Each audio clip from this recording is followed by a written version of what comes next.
কত বক্তব্য দিব একটা নির্বাচনের জন্য, আমি খুঁজে পাই না। দল হবে, কিংস পার্টি হবে, আরো নতুন দল হবে, হোক, কিচ্ছু আসে যায় না।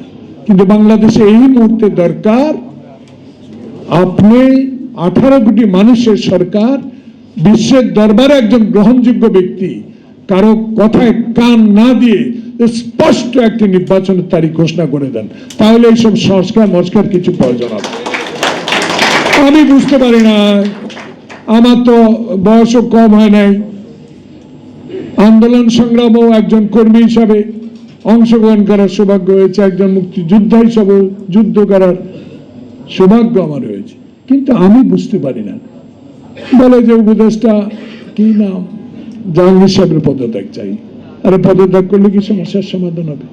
হবে না। সমস্যার সমাধান তখনই হবে বাংলাদেশ জাতীয়তাবাদী দল 16 বছর তারেক রহমানের নির্দেশনায় আন্দোলন সংগ্রাম করে যে আন্দোলনের সূচনা করেছে, বৈষম্য বিরোধী ছাত্র আন্দোলন এবং জনতার আন্দোলনে, সেই সুফল আমরা পেয়েছি। সেই সুফলকে যদি সুফলে পরিণত করতে হয়, দরকার নির্বাচন।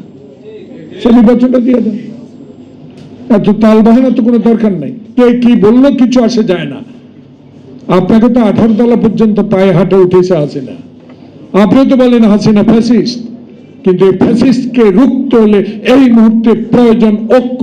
আপনি বলেছেন আপনি যখন সকল দলকে একসাথে দেখেন আপনার সাহস বাড়িয়ে যায়, আপনি যখন একা হয়ে যান আপনি নিরাশ হয়ে যান। তাহলে সবাই তো আপনার সাথে আছে, আওয়ামী লীগ ছাড়া, তাই আপনি নিরাশ হবার কিছুই নাই।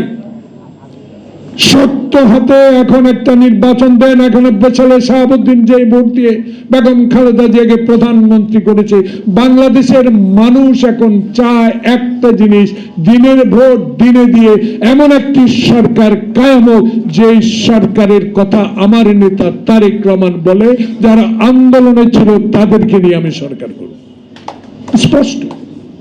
তাই এইসব সংস্কার আগে দিয়ে রাখছি, সংস্কার করে সময় ক্ষেপণ করার কোনো দরকার নাই। আলাল বলেছে অনেক প্রেতাত্মা বসে আছে ঘাড়ের উপর, এদেরকে সরান।